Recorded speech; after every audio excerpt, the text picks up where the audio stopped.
সুবহানাল্লাহ, আলহামদুলিল্লাহ, লা ইলাহা ইল্লাল্লাহ, আল্লাহু আকবার। পড়েন সুবহানাল্লাহ, আলহামদুলিল্লাহ, লা ইলাহা ইল্লাল্লাহ, আল্লাহু আকবার।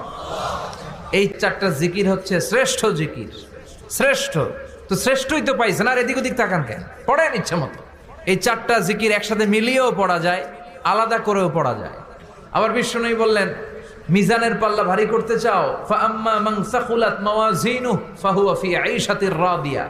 মিজানের পাল্লা যারা ভারী করতে চাও তারা দুইটা জিকির করবা, সুবহানাল্লাহি ওয়া বিহামদিহি, সুবহানাল্লাহিল আযীম। এই দুইটা শব্দ কালিমাতান হাবিবাতান ইলার রহমান, আল্লাহর কাছে খুব প্রিয়। সাকিলাতানি ফিল লিসান, এই জিহ্বার মধ্যে এই শব্দ দুইটা উচ্চারণে খুব সহজ, খুব পাতলা। সাকিলাতানি ফিল মিজান, কিন্তু এই শব্দ দুইটা মিজানের পাল্লায় রেখে দিলে অনেক ওজন হয়ে যাবে। সুবহানাল্লাহি বিহামদিহি, সুবহানাল্লাহিল আযীম। পড়তে রাজি আছেন তো? প্রত্যেক ফরজ সালাতের পর আয়াতুল কুরসি পড়বেন। কি পড়বেন?